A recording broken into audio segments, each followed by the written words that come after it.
So before I start this film review, I just wanted to say a few things. One, thank you all for the views and support. I really appreciate it. Two, I am working on more reviews for the following films. That is Speak No Evil, The Wild Robot, and Transformers 1. I had to stop working on those reviews to make this review because I feel like it's important and I have a lot to say. Also, I'm going to be including a link in the description of this video to my Linktree, to all of my other socials on Twitter, Twitch, and Letterboxd. And if you want, you can go to Letterboxd to see my other reviews for films. There isn't a lot on there. If not, there's probably only like a few, but I plan on updating it more and more as time goes on, and I'll try to get a review out every day. I'll even post some reviews for really old films or films that I've seen in the past. So yeah, I'll keep you guys updated on other films if you care about that at all. But yeah, enjoy this review. So, I just saw Joker 2, Folie, Deux, I believe it's pronounced. I don't even really know how it's pronounced, and I'm just going to be calling it Joker 2 going forward. But yeah, there was a lot of hype for this movie, and it did not live up to the hype at all. I'm sad to say that I am one of those people who really did not enjoy this film at all. In fact, on the contrary, I actually hated this movie. I walked away from this film extremely angry and pissed and insulted by this film and its choices. I actually wished I never saw the film. In fact, I implore you all, if you are a really big fan of the first Joker film and you think it's a masterpiece and you love it so much and you really enjoyed it, please, for the love of God, Christ Almighty, do not watch the sequel to this film. You will walk away regretting every choice you made. Now, I know there are some people out there who did enjoy this film, and I'm going to say this right now, that is completely fine if you did enjoy the film. I'm actually happy that you got to enjoy the film. Unfortunately, I did not, and I'm going to explain why I didn't like the film. And that's also okay. Before I also talk about my opinion, I wanted to say a few things about some responses I've seen to people online. Just because you watch movies and you go to them all the time, like I do, you are not automatically an expert on a film or this masterclass critic. I'm going to be so fucking honest with you guys. This is not the film to be opening your champagne bottles out and, you know, raising a toast with wine or whatnot and be like, yes, art, I totally understand it. It got me to think. I promise you this film is not that fucking deep. And I'm going to get very aggressive here soon. If you are going online and telling people you just don't get the movie and you're not that smart and you just don't like to think, you are the problem. And the reason why no one can ever take film discussion serious anymore. It is okay to have different opinions, that's why this video exists. But for you to tell other people they just didn't get it or they perceived art differently from you, you were just being a fucking asshole. In fact, a toxic asshole. So go fuck yourself. Now, I could have said this exact same thing to any other movie, but I've been seeing a lot of people act like this when it comes to Joker 2. So, yes, you are allowed to have your own opinion. You are allowed to have healthy discussions and conversations about the movie. It becomes a problem when you start insulting other people for not getting a film or understanding its meaning. And like I said earlier, this film is not that deep, and I will explain why. If it isn't obvious already, I loved the first Joker film and I consider it a masterpiece. I think it is very bold for a director to take someone like the Joker and make a film about his uprising and make his characterization so impressively done and so amazing and so relatable as well. I just think it's just a masterpiece of a film. And I know there is a lot of people saying like it wasn't supposed to even be like this. It was supposed to be completely different, but I was a really big fan of how it ended up being. I enjoyed the character development of Arthur Flex, played by Joaquin Phoenix. The music was so gut-wrenching and bleak that it just fit the tone so perfectly. The setting and the environments that was used was also just amazingly done well. The meaning and the message behind the entire film was also just done really fucking well. I cannot praise this film any much more than I already did. Please go watch the first Joker film. And like I said, if you really did enjoy the first film, I would just recommend just not even bothering watching the sequel. Now, when the sequel was announced, it was going to have the same director, Todd Phillips, and he decided, yeah, I'm going to just make a musical out of the second film. And all of a sudden, that raised a lot of people's concerns, like, oh no, it's going to be a musical? I don't like me some musicals. I want to see Joker. And it's like, dude, people like musicals. Like, there's probably a very small number of people out there who really hate musicals because music and feelings and emotions. In reality, I actually don't mind musicals. Some of my favorite ones are Les Mis and La La Land, for example. I know that's a pretty normie take because that's very basic, but hey, those are just movies that I really do love and enjoy. And considering how well Todd did with the first movie, I was willing to see what he's gonna do with the sequel. After all, the last movie was done so well and I enjoyed it so much. Fun fact, I'm also one of the people that believe that if a film is so perfect and has such a nice ending and just is done really, really well, then why the fuck do we even need a sequel? I'll say it again, we do not need sequels to movies that are amazing and standalone. Like, just stop. If you wrote the film to be a standalone film with no open endings or like room for a sequel, then maybe just don't write a sequel. Because if you write a story where it's supposed to end, then there's going to be a lot of questions as to why the story continued. A sequel has to continue the story and introduce new ideas and new places, new characters, new faces, and new ideas while paying respect to the original film, while also not being like the first original film. At least that's how I think sequels should be. So let's just start with the specifics of the film. The film takes place 2 years after the events of Joker 1. Joaquin Phoenix's Arthur Fleck is now in prison, or more like a psychiatric ward or some sort, but I'm just going to call it prison for the time being. And it seems like he's been in there for a while, and he's really, just trying to hang on to his sanity. And he's also having a lot of dreams about certain fantasies about his events being the Joker and like what he would do. Eventually, he's walking down the hall and he sees a music class where he sees Lee. I guess that's supposed to be Harley, but not really. But yeah, it's Lee / Harley. She's in the room and she sees Arthur, and then she gets a moment to wave at him and say hello, and all of a sudden Arthur is interested in this girl because it seems like she's interested in him, and eventually these two meet up and decide to enable each other to do very heinous things. Arthur Fleck is supposed to be having interviews with certain people about the events of what happened in Joker 1, where he killed Murray and some other people, and he's also going to be going to court where he has to, defend himself against what he did, and there's going to be some court drama involved as well. This was all apparent from the trailers. Arthur, throughout this entire film, is also dealing with kind of like deciding if he wants to be Arthur or the Joker. And throughout the movie, there's going to be a bunch of moments where Arthur's emotions and thoughts are expressed through music. Now, Lady Gaga is in this movie and she plays Harley Quinn, who I'm just going to call Harley Quinn because fuck that, I'm not going to say just Lee, whatever, it doesn't matter. She plays Harley Quinn, who is a big part of these musicals and is pretty much the primary focus of these musical set pieces. Kind of similar to the first film, Arthur is dealing with a lot of his mental illnesses that he has, and it plays a really big part in this film, and it pretty much influences his actions. The acting and performances by both Lady Gaga and Joaquin Phoenix was done really, really well. There wasn't a lot of times where I wasn't not impressed. In fact, Joaquin Phoenix pretty much carries the entire film when it comes to the acting, and Lady Gaga did the best she could. There were some moments where I didn't really care for her performance, or I really didn't buy it, but she also had some really good moments that stood out. She did a really good job with the singing parts of this film, but go figure, she's a musician. There were some returning characters from the first film who I think did pretty fine okay. Specifically, Puddles from the first film did an amazing job, and the scene that he's in is done really, really well. In fact, it's actually the best part of the film when it comes to the court scenes. Like, his part was the best, and I really wish more of the film did something similar to that one scene.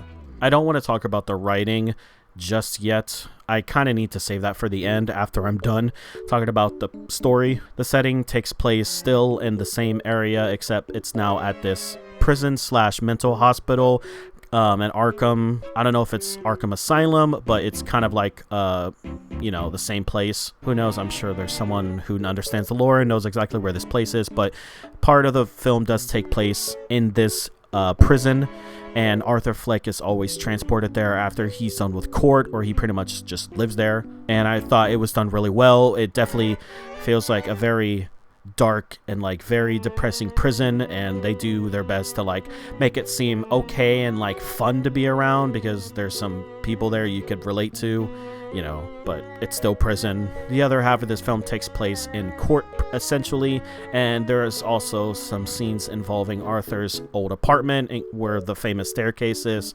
and, you know, it was barely in the film, and they were just there. It's not like it really stood out. Kind of wore out its charm after the first film. It's like, oh yeah, this place. Remember that? Memba Berries? That? Yeah. When it comes to art in this movie, that has a lot to do with the musical pieces. There were a lot of them that was very colorful and bright and very expressive, and I thought they were very fun and enjoyable. I actually pretty much enjoyed the musicals, especially the one where Arthur was in charge of them or imagining them. I thought they were done really, really well, and I kind of really wish that if this film was just the musical pieces uploaded to YouTube, this would have been way more enjoyable and people would have liked it a lot more. At least I feel like the majority of people would have liked it more. I think it's a really good idea to have like these musicals because like we know the Joker is someone who's not mentally well, so like him having these musical pieces, these set pieces where he's just singing and dancing and being the star of a show just shows like how much attention he wants. He wants to be in charge. He wants to have his own life and like be the main star like in the first film. Like he wanted to be on TV so bad with Murray. I think that relates to a lot of other people. Like we all want to be famous, we all want to be superstars, and we're willing to do what it takes to be there. And sometimes we find ourselves imagining ourselves in these movies or these certain fantasy situations, and I feel like no one can say they didn't do that at one point in their lives. The cinematography wasn't really like on point with this film. There wasn't anything that really stood out. They borrowed some elements from the first film that was kind of copied and pasted, so that really wasn't like impressive. The first film really showed off Gotham and really showed how just sad it is to live there and like how fucking awful it is. And this film didn't really do anything interesting when it comes to that. There was a few times where like when Arthur's getting escorted to court, there were some times where the camera was like flying above really well, but that's really just about it. The editing for this movie also kind of felt kind of weird because there was just some times where like Lady Gaga, for example, would just start singing when it's like a very tense moment, and it just feels so unnatural and it doesn't come natural at all. In fact, if you actually take some of these scenes out, the movie is very choppy because like it's just one scene after another and it just leads to another, and like some time passes here there. It's just a bunch of scenes put together, and I feel like there's not enough flow in between them at times. Yeah, very choppy, and I feel like the musicals, while I did enjoy them, some of them did come at very weird and inappropriate times and didn't really help the movie do any better. The music was done really well. The original soundtrack also reminded me of the first film. It even had that same da, da, da, da, da part in the film. I think the song is called They Call Me Joker or something like that, but they had that song come back, and they even had a new song that felt even more dreadful and like very bleak. Like they just really did do a good job with this, as well as the music in the musicals. They were done really well. If you've seen La La Land, like I mentioned before, you pretty much understand this film. The music or the musicals was done to express Arthur's feelings and what he wanted to be in this entire story. But like I was saying in the beginning of this film, it's not really that deep. Like it's just like, yeah, you know, he's not mentally well. He's thinking about musicals. He just wants to be a star of the show. So he goes to this place where he imagines them, where he can express himself and he can sing to himself and be like the person he wants to be. But he doesn't really do them in real life. Like there's a scene where he's watching a TV and he starts singing while smoking a cig, but it turns out that was just all in his head. I definitely don't think the movie didn't need musicals. I actually think it being a musical did help some moments because it helped showed who Arthur is and what he goes through and what he wants to be. So I don't think they need to be removed. I know the director Todd Phillips is the person who doesn't really like coming back to films to make sequels, and it's very obvious this film was very relatable to him because he in himself is like the Joker coming back to do this film that no one really asked for, but it was just requested because the first film made $1 billion and it was rated R. I'll talk more about why Todd Phillips is related to the main character eventually. I know they said this is pretty much it when it comes to this story, and it's very obvious that there will not be another Joker film like this, at least with the characters that we have. Maybe they'll make another film with other characters, like with Harley Quinn. It's definitely not the worst film of the year. It's definitely down there. I'll say it right now. This has a very low score rating for me personally. I really think DC should be ashamed of themselves for allowing this film to even release. I think it's also kind of fucking ridiculous that no one pretty much saw the screening to this film, and like when it came out, it just came out to everyone's surprise. Joaquin Phoenix and Lady Gaga both apparently tore up the script to this film because it was so bad and they hated it so much. And I know that's what happened with the first film, where Joaquin Phoenix really didn't like the scripts or whatever, but again, it ended up working, so it's really irrelevant at this point. But yeah, they really did not like this film. I don't know, them ripping up the script was before or after certain changes, but there was a point in time where they just did not fuck with this movie. I can see Todd Phillips being very arrogant when it comes to making films.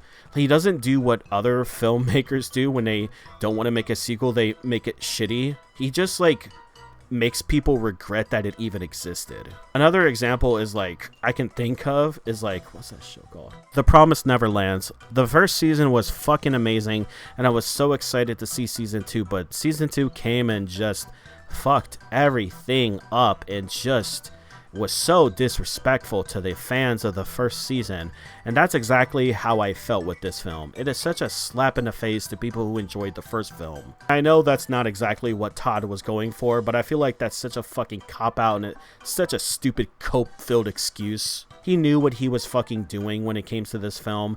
He was told what he shouldn't do with the first film involving Christopher Nolan, yet he still decided to go with that decision in this film. So yeah, I kind of also think Todd Phillips is kind of a hack. Maybe he's good with making standalone films, and I definitely don't think he should ever be making sequels to films. I'm sure he'll make an amazing movie again in the future, but please, for the love of God, Hollywood, do not hire this man to make a sequel because he will just ruin it like he did with The Hangover. So yeah, I'm going to start now talking about the plot of this movie very specifically. I'm going to spoil the absolute shit out of this, and I'm definitely going to be dunking on Todd Phillips a lot more. Like I said, if you really, really enjoyed the first film of the Joker movie, I just beg you, do not watch this movie. There are so many things that will just piss you off. But yeah, if you want to know my score for this film, it's a 3 out of 10. I will explain why at the end. But yeah, if you still want to see this movie and you like torturing yourself, or at least like being, you know, let down like at a funeral, yeah, then go watch the film and don't watch this. But yeah, if you don't want to watch it, just listen to what I have to say and let me explain why I fucking hate it.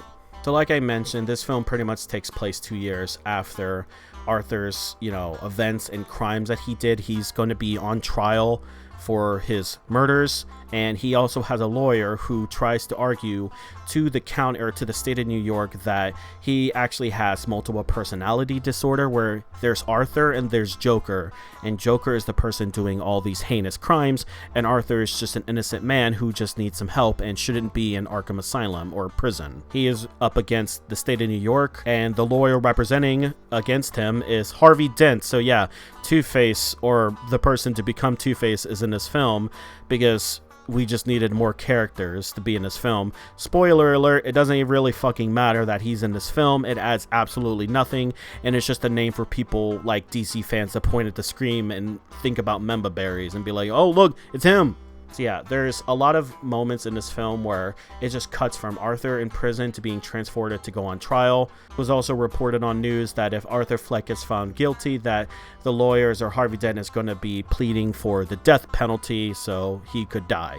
When Arthur meets Harley Quinn, he ends up having an interaction with her because Arthur has friends with this one guard, and he like, hey, you like that one girl? Well, hey, let me get you in his music class so I can show off my singing skills. So he does that, and Arthur gets a chance to talk to this girl.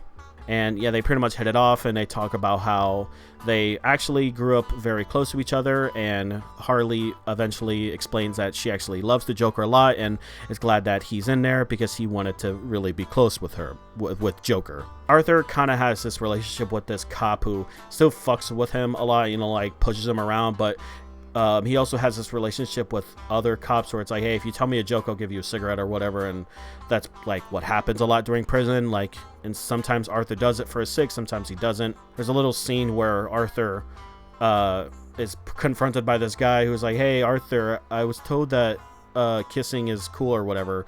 And Arthur just kisses the guy on the lips just because he just does it for a cig. The guy is also not mentally well, and this mysterious figure will come and... This character will be important towards the end of the film. All I'm going to say for now, he's a really big fan of Joker as well. Eventually, there was a movie scene where all the people from the singing class get to watch a movie. Harley is like, hey, let's get out of here, and Joaquin's like, no, the best part of the film's coming up, and they watch the Batman. Sorry, I'm joking. They didn't really do that. Haha, joking. Did you see what I did there? So yeah, she starts a fire, and they eventually escape, run outside, and they start dancing in the rain, and all this while the prison is like on fire, and people trying to like set it off, and then Joker is now like rejuvenated with life because he finds this person that he can really relate to, and Harley really likes Joker, and they even start kissing really early on, and he feels like he's in love now, and he feels like he has a purpose for what he's doing in life. She eventually becomes a big supporter of Joker, and she's eventually let out of her asylum pretty early, or prison. I'm just going to say for now she was also in prison, but she was in a psych ward, I believe. I don't want to say anything inappropriate or incorrect because I'm not trying to downplay mental illnesses, but yeah, she was checked out early, so she got to go see Joker on trial and really support him. This is where a lot of the times where Joker was fantasizing about court and seeing Harley, this was the times where they played some music pieces. And this is where I'm going to mention that some of the court scenes was just not it. It was so boring that even Joaquin Phoenix was bored, and he was even thinking about music videos or musicals, whatever. In these musicals, Arthur is imagining time with Harley, dancing and singing with her, having their own show together where they're the stars of the show, and also just doing some heinous things that he would just never do in real life. The first time he had like this imagination, Joker or Arthur was saying to Harley like, hey, this show is about me, and then Harley's like, okay, let's make it about you and let's give the audience what they want. And I'm just going to say right here, this movie also had a lot of meta discussion behind it. It's very obvious that Harley was talking to the audience. Yes, you as the audience, the watcher, she was representing the filmmakers about giving the crowd what they want. In reality, that's what they did and what they didn't do. Arthur wanted to be the main character, but Harley also wanted to make it about them, as well as stealing the show as well. And that's all I'm going to say for that music scene. There was another big music scene where, you know, Joker or Arthur was in the courtroom, and he was able to just like hit people on the head and kill them, and just trying to like assert his dominance. You know, that didn't really happen, of course. It was all in his head. This kind of goes on for a while. It kind of becomes like the majority of the second and the third act, but like I mentioned, the movie really gets kind of bad towards the ending, or I don't know if I really said that. The third act of this film is kind of when it gets bad. There's even a moment in the film where Arthur fires his own lawyer because he just fully snaps. He's been talking to Harley a lot, and Harley's also been manipulating him to be like, hey, that lawyer, she doesn't know what she's doing, and she's actually preying on your downfall. But hey, stick with me, listen to me, and listen to what I say. Become the Joker, and you'll be very happy. And because Arthur is very ill, and he really loves this woman, he believes her, and decides to go full mask on, or mask off, or what is it? Yeah, he pretty much becomes the Joker. He fires his lawyer, and pretty much starts to defend himself in the court of law. And there was a moment where it actually seemed like it was going to work. It seemed like Arthur had fully become Joker and like stopped trying to be like these two different people like his last lawyer was trying to convince, because to them, if they can prove, or at least to his last lawyer, if they can prove that Arthur and the Joker are two different people, then he could get better treatment and not be fucking killed. But Joker said, nah, fuck that. I want to be Joker. I am the Joker. I'm going to fully let this, you know, take over my life. There's a scene where Puddles from the first film, The Very Short Man, comes in, and it is such a very good and emotional scene where he just lays it all out and like just talks to Arthur and like says like, why are you doing this? Like, this is not who you are. You were the one person who was nice to me. This is a callback to the first film where Arthur told Puddles that you were the only one nice to me. So it's like they were both nice to each other, but now Arthur is this other person, and there's a moment where he kind of wants to go back to being Arthur because he kind of gets emotional about it, but ends up just turning it down and suppressing his feelings and turning his back towards Puddles and like, nope, I'm the Joker now. I'm no longer Arthur. I don't know what you're talking about. Another main thing about these courtrooms is they really delved into like the crimes of what happened. Characters like Harvey Dent was trying to argue that he is just pretending to be this other Joker. He's just putting on a show for people. He's really just alone, no friends, no family, and he's, you know, kind of a beta. He didn't really say that. And yeah, the whole time he was trying to be like, oh yeah, he's just pretending to be the Joker. It kind of got to me a little, but I didn't really like get that annoyed by it because I understood what he was trying to say. But I really was just hoping this movie was trying to like downplay mental illness, but it really wasn't. It was just them trying to say this guy is faking mental illness. In reality, Arthur had mental illness problems, and him becoming the Joker was a way for him to become who he wants to be, and it also was an outlet for other people to do what they wanted to do, which is commit crimes and be violent and all that other shit. They also go a little bit more into the backstory of Arthur and how his mom was very, you know, against him and really only called him Happy, and she only said that Arthur is going to be this person to bring happiness to the world just for him to really feel good about himself. And in reality, his mom really didn't care about him and thought he was very unfunny. So that was very shocking to find out. A big thing about this film also is like they kind of retcon the ending of the first film where Arthur is talking to this woman at the end, like someone at the psych ward, and it's implied that she's killed and he escapes, but it seems like she's alive. So this isn't a situation where that happens afterwards. So they kind of just retcon that entire part, but whatever, not really important. But after the scene with Puddles, he pretty much has a chance to say what he needs to say. He makes fun of the cops who's been bullying Arthur, making fun of him and treating him in all this way. Over at prison, Arthur is also becoming this celebrity where everyone's on his side. They're all singing When the Saints Come By. That song, I don't know what it's called right now, but they sing that a lot. They kind of chant. They kind of don't care if they're also being strangled by the cops. It kind of seems like there was going to be this message of like, you know, prison brutality or like or police brutality, but they don't really go anywhere with that because of what happened next. Eventually, the cops were like, hey, Arthur, we're tired of you roasting us on live TV, so we're just going to beat you up, throw you down these stairs, like, take off this makeup. You're not the Joker. You're not a clown. You're just Arthur. You're a loser. And one of the cops proceeds to, at least it is implied that he rapes him. It's very sad. It's very shocking to see. And he then gets thrown into solitary confinement. And it's at this part where that one specific fan of Joker who's been watching and staring from the distance also gets assaulted. But not like what Arthur went through. This is a very tough topic to talk about. I don't typically like talking about these types of scenes, even if it is just a film. So yeah, it's very rough. The next day, Arthur decides that enough is enough. He doesn't want to fucking do this anymore, and he decides to just admit to the court that this was all just an act and he's not the Joker and he really did kill people. And at this point, Harley felt really betrayed, as well as a lot of people surrounding and following the Joker. They felt really betrayed because they looked up to this man, but a little bit more on that later. So with that being said, the court has come to a conclusion and he is found guilty on a lot of charges. There's a scene where like one of the victim's family members kind of gets physical with Arthur, being like, stop laughing, you're a murderer, because he laughs when he's told that he's guilty on all charges. And eventually a fucking explosion goes off and it's like, oh shit, what's happening? And Arthur takes his chance to get the fuck out. Harvey Dent loses half of his face, so haha, there's Two-Face, whatever. It doesn't fucking matter. That's literally the last scene. He's then picked up by these two mega fans of the Joker, and they escape. And in the car, they talk about how they're going to now finally burn the city. They have the leader now. Everything's going to be chill. But Arthur's still like, nah, I don't want to be the Joker. I don't want to be this bullshit. And he runs away. And he starts running, and he eventually goes back to the stairs where he finds Harley just sitting there. Harley explains that she was in love with Joker a lot. And throughout this film, it's implied that Harley has been lying to Arthur about a lot of things. There's even a scene early in the film where they actually have sex in prison. And yeah, Harley also used that to like imply or tell Joker that she's pregnant.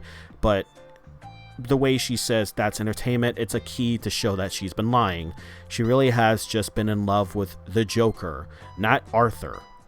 Only the Joker.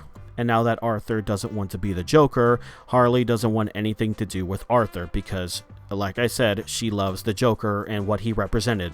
And it's also implied that she was just in love with the fantasy of this Joker character. In the first musical, there's a scene where Arthur was dancing with Lady Gaga was dancing with Harley Quinn, and there's the scene where he's like, hey, are you trying to make it about yourself or whatnot? After that, Harley shoots Arthur, implying that like Arthur fully trusted her, but she eventually backstabbed him, but still wanted to believe in her and like truly believe that she was in love with him. And in reality, she really wasn't. And he was basically backstabbed like in the music video or the musical. So yeah, she says, nah, fuck you. She leaves. Then Arthur is eventually arrested. So I bet you're wondering, oh wow, this film is pretty much ending up where it left off. He's now back in prison. He's probably going to die soon. No. So eventually Arthur's back in prison. You know, he's still chill. Everyone's still like, you know, hey, it's Joker. He gets told that someone's here to visit him. And throughout the entire film, the cops are always watching Arthur. So, like, they don't ever leave him alone. That's, like, very obvious for patients like him.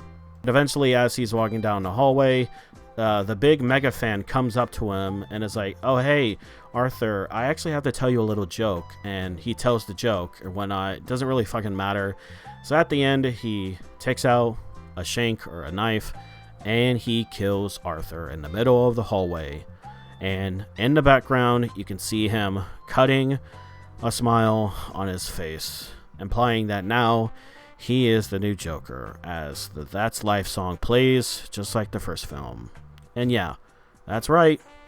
Arthur Fleck, the character we've come to know and understand and appreciate so much, is now dead and replaced. And they did all this just to set up a new fucking Joker.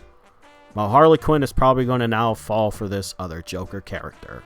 And yeah, it's also implied that the cops pretty much set him up to get killed. Yeah, so that happened. I fucking hated it. You were telling me, after all the time that we have spent in this film and the last film, it doesn't fucking matter. You're telling me it doesn't really fucking matter that now Arthur is just some random fucking guy having a bad day? Todd eventually came out and said that Arthur Fleck was never the Joker, but I kind of call bullshit on that, considering the original script was for him to call himself the Joker, as well as Arthur's Fleck's character was supposed to make the scratches or the scars in his face becoming the Joker. So you're telling me this entire time you just lied to us and that this was just supposed to be a film about a guy who could potentially become the Joker because he's having a bad day? Then why the fuck did you call it that? Why the fuck did you call it Joker? Arthur Fleck's character is just completely fucking ruined. It is not a satisfying payoff for him to just fucking die to this character that we have no idea who he is. We don't know anything about him, but now it's implied that he is just now the next big top dog. At the end of the first movie, Joker became the Joker for what he did. We saw what he went through, we saw what he did and become, and that was very satisfying. He had a payoff. He became the Joker at the end of the film. Now you're telling me this random fuck all guy can just come along, get rid of the top dog, and now he's the Joker? That doesn't make any fucking sense. Who the fuck wrote this movie? Oh yeah, Todd did. Yeah, go figure. He obviously did not give a fuck about this franchise. Now, I understand that he was probably given a giant paycheck, but he could have been, you know, he could have said no. He didn't have to make the sequel, like I've been saying for a very long time. You don't need to make a sequel to a film that's done really, really well. But not only did he decide to still do it, he decided to do it, take the money, and make a movie that just completely ruins and insults the original first film. Everything that Arthur went through in the entire first movie now fucking means nothing, because it doesn't matter. Like, there's no payoff for him. This isn't supposed to be some like, oh, it subverted expectations, therefore it's good. Just because it's fucking different doesn't mean it's good. And yeah, for those sipping on your wine glasses saying like this is art, it really isn't. Because what did we fucking learn? Absolutely fucking nothing. The film ended off where it started. And yes, Arthur is pretty much a representation of Todd being like, oh, hey, now I'm this new top dog, and now I'm being told that I need to make more Joker, but I also don't want to make any more Joker, so I'm just going to throw it all away. I get the meta, like, and again, this goes into the whole, like, this movie, this wasn't that deep. This goes into that. Like, it's very obvious Todd put himself in this film to basically say fuck you to Hollywood. But why did you have to do it with Joker? Why did you even call it Joker? You could have just called it Arthur Fleck. And in reality, no one probably would have even liked that film because the Joker was basically a ripoff of Taxi Driver and the King of Comedy. So now I'm just starting to think that Todd Phillips is just this talentless hack. I don't fucking know, and I'm not trying to get too emotional about it or whatever, but it's very clear that Todd didn't give a fuck about this film. He really just wanted to end this shit and kind of take a piss on it and end it the way he wanted. Obviously, this movie was about Arthur dealing with his split personalities and ultimately choosing to not be the person that the audience want him to be, kind of like how we're wanting Todd Phillips to be this director that we want. But the issue is, it would have been fine to make a film that way anyway. I've seen a lot of people saying like people were just expecting him to become this new Joker, this mass murderer Joker. No, the first film clearly showed that this was going to be a characterization type of film, you know, like a drama. Like, we're going to see what happened to one person who's had a lot of bad shit happen to him and how he rose into being this crime boss. It would have been perfectly fine. This film could have elaborated on that and explained like how he escaped prison and how he met Harley Quinn and how she got involved. This film didn't need to end the way it needed to. It's also just plainly obvious that Joaquin Phoenix didn't really like try to be the Joker like he was in the first movie at all. In fact, it kind of felt forced at times, but still Joaquin did a good job, but he didn't really do a good job of being the Joker we knew. Another thing I wanted to talk about is, while I did, yes, enjoy the musicals, they kind of really didn't go anywhere, and it kind of really didn't like fulfill any purpose. It really was just there to like show us what Arthur is thinking about. In a way, it could have been a really good thing to like have those musicals kind of play off in the end. Like, he eventually succeeds in like making his own show or like becoming this star of this universe or this show or whatever, these crowd, but that doesn't end up fucking happening at all. So those musical set pieces basically go to waste, and it's just there for entertainment. Kind of ironic. I'm also just so fucking tired of people bringing Heath Ledger up. Can this man just rest in peace? Like, can we just let go of this Joker for fucking once, or like for once and for all?